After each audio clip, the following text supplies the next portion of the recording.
Poslechněte si dva záhadné neuzavřené případy, které jsou doprovázeny ilustračními obrázky, abyste se nechali plně vtáhnout do příběhu podle skutečné události. Doporučuji si vychutnat kompletní atmosféru se sluchátky. Utajovaný vládní experiment.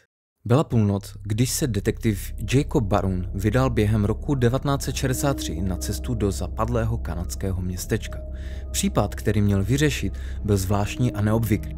Celé město bylo vyděšené řadou nevysvětlitelných jevů, které se v poslední době začaly dít. Elektronika selhávala, zvířata byla vyplašená a lidé hlásili podivné stíny, které se pohybovaly na okraji lesa. Jacob dorazil pozdě, utahán cestou, proto se také ubytoval v místním hostinci. Jeho hostinský starý pán Carlson mu s obavami v očích vyprávěl o dalších podrobnostech těchto záhadných jevů. Dozvěděl se také, že jedna z místních rodin náhle zmizela beze stopy a jejich dům byl nyní opuštěný, ale často tam byly spatřeny problikávající světla a podivné zvuky. Lidé v obci mluvili o prokletí, o duchách, ale i Jacob věděl, že musí existovat racionální vysvětlení. První noc strávil ve svém pokoji procházením spisů a novinových výstřižků. Chtěl pochopit, co se to v městečku děje. Ráno se rozhodl navštívit opuštěný dům zmizelé rodiny, o kterému říkal hostinský. Dům byl temný a chladný, ale Jacob si všiml něčeho neobvyklého. V jednom z pokojů byl rozbitý televizor, ale přesto obrazovka stále slabě blikala. Při bližším prozkoumání našel v podlaze skrytý přístup do podzemní místnosti, ve které našel něco šokujícího. Našel totiž tajnou místnost plnou kabelů, monitorů a složité technologie, kterou z velké části ani nerozpoznal. Byl to vědecký experiment, který byl očividně mimo kontrolu a nikdo se neměl o něm dozvědět.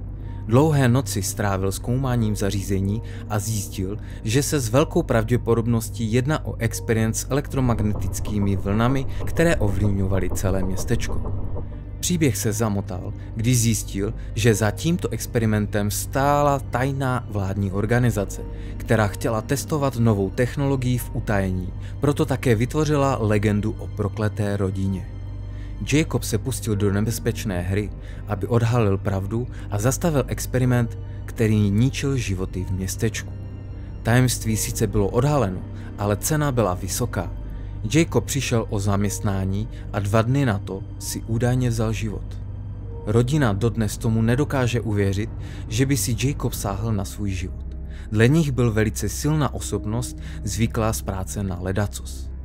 Na druhou stranu to dopadlo dobře pro obyvatele městečka, jelikož se experiment zřejmě přesunul jinde a budova byla srovnána se zemí.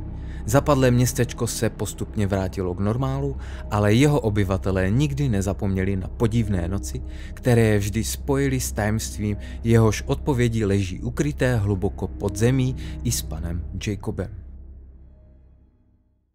Ještě než se pustíme do druhého příběhu, budu rád, když dáte like a odběr. Jsou to 2 kliknutí, které vám nezaberou ani 10 sekund a nic vás to nestojí. Mému kanálu to však velmi pomůže i mně osobně, jako motivace pro tvorbu dalších záhadnějších a neuvěřitelných příběhů. Nyní můžeme pokračovat v dalším příběhu o tajemném zmizení v sanatoriu. Byla temná a bouřlivá noc v roce 1953, když se v Housley sanatoriu odehrál případ, který dodnes zůstává záhadný a nevyřešený. V sanatoriu se léčili pacienti s duševními chorobami a proto bylo plné tajemných koutů a zvuků, které přispívaly k celkové tajemné atmosféře. V této noci byl použit výstražný zvonek pro sestry opakovaně. Jedna ze sester jménem Margaret se vydala do pokoje, odkud zvonek zazníval. Opakující se přivolání sestry se vždy ozývalo z místnosti pana Thompsona, staršího muže, který trpěl schizofrenií. Když sestra vstoupila do pokoje po posledním zazvonění, zjistila, že pan Thompson je pryč. Okno bylo otevřené a dešťové kapky stékaly na podlahu. Margaret vyhlédla ven, ale nikoho neviděla. Bylo to podivné, protože pan Thompson byl v poslední době velmi slabý, téměř nechodil a nemohl by uniknout sám. Po tomto zjištění rychle spustila poplach a celý personál začal prohledávat nemocnici a okolí.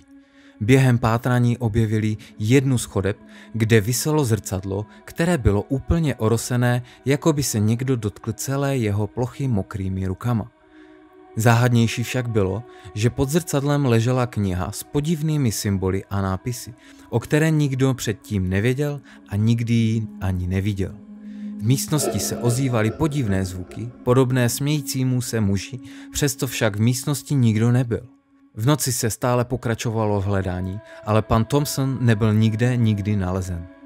Policisté a psovodi, kteří byli povoláni, nenašli žádné stopy ani důkazy o útěku či únosu. Případ byl velmi neobvyklý a každý, kdo se ho účastnil, měl pocit, že je součástí něčeho daleko většího a nevysvětlitelného. Kniha byla prozkoumána a ukázalo se, že obsahuje alchymistické rituály a starodávné mystické texty. Byla to směsice magie a vědy, kterou nikdo nedokázal úplně pochopit. Případ zůstává dodnes nevyřešen a obestřen mnoha tajemstvími. Sanatorium bylo později uzavřeno a přeměněno na muzeum, ale mnoho návštěvníků dodnes hlásí, že cítí podivnou energii, když vstoupí do pokoje pana Thompsona a tajemné zvuky v chodbě se zrcadlem. Tento příběh o záhadném zmizení, tajemných knihách a nevysvětlitelných jevech zůstává jedním z nejpodivnějších příběhů v dějinách lékařství. Někteří věří, že šlo o prastarý rituál, který jej přenesl neznámo kam, ale také se proslýchá, že pan Thompson svou nepohyblivost a energii simuloval, aby mohl později tajemně uniknout. Doufám, že se vám video s neuzavřenými případy líbilo a ponořili jste se do temné atmosféry. Ještě než video ukončím, chtěl bych vás vyzvat, abyste mi zaslali své neuvěřitelné příběhy, které jste osobně zažili. Stačí napsat do komentáře "Mám neuvěřitelný příběh" a já se vám ozvu. Váš příběh odvyprávím posluchačům a příběh trochu oživím formou ilustrací. Něco mám již připravené, ale podobných videí chci vytvořit více.